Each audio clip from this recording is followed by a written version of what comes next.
balighu anni walau aya, nifikishieni japo aya moja.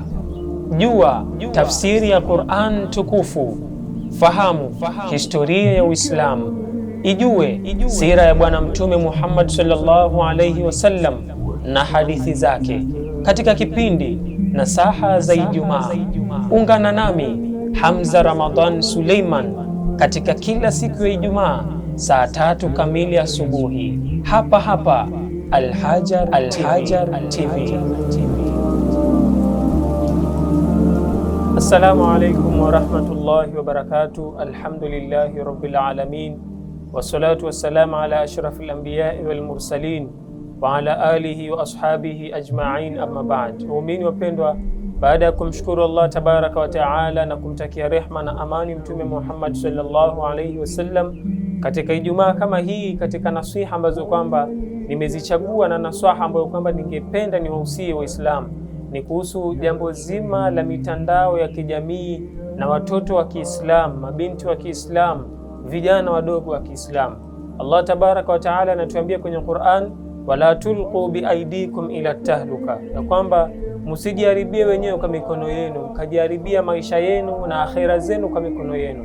Tukaelezwa tena kwenye Qur'an, ya ayyuhalladhina amanu qu anfusakum wa ahlikum nara, enyi mlioamini, jiepusheni, jilindeni, jikingeni nafsi zenu kutokana na moto na watu wenu pia. Qu anfusakum wa ahlikum nara waquduha an-nas wal hijara, moto ambao kwamba moto huu unaozungumziwa kuni zake ni mawe na sisi binadamu. Waumini, tunakumbushana kitu kama hichi ambacho kwamba umma wa Kiislamu umepotea. Umma wa Kiislamu umekuwa kwenye mitandao ya kijamii. Mabinti wa Kiislamu wamekuwa wako katika mitandao ya kijamii na hawataki kurudi kwa Allah tabaraka wa taala. Katika madhara ambayo kwamba ameletwa na hii mitandao ya kijamii, imeharibu, imeleta ifsad, imetoa haya katika ulimwengu huu.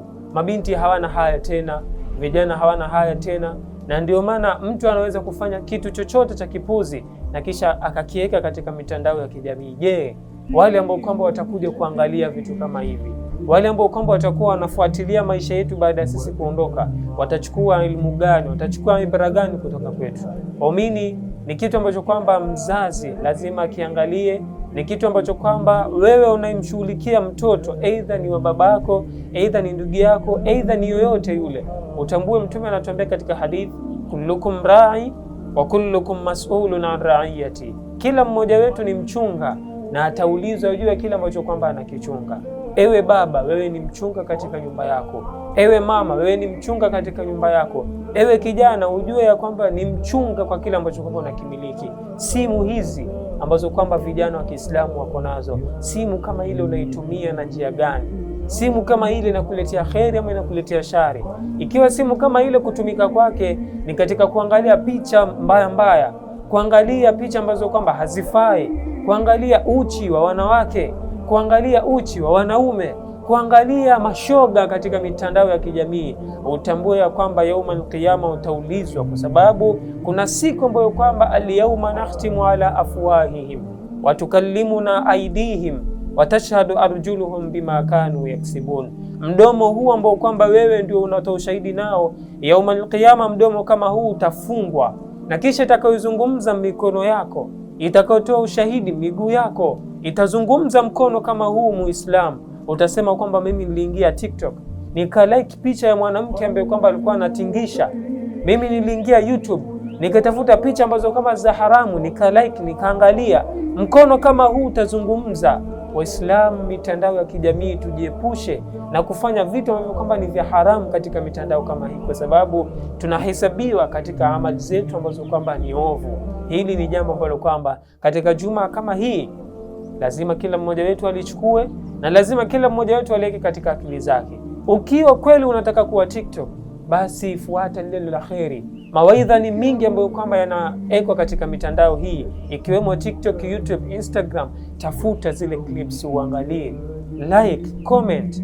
Yaumul qiyama itakusaidia. Utashangaa ile comment moja huenda ikawa sababu ya wewe pengine mtu akaokoka, huenda ikawa sababu ya wewe pengine mtu akaacha maovu, ile comment yako moja. hujui yaumul qiyama ni kipi kitakachokuingiza katika pepo ya Allah. Huu ni wasia na ni nasaha ambayo kwamba kila mmoja wetu aichukue, na sina la ziada. Wabillahi tawfiq, wassalamu alaikum warahmatullahi wabarakatuh, wal afwa minkum.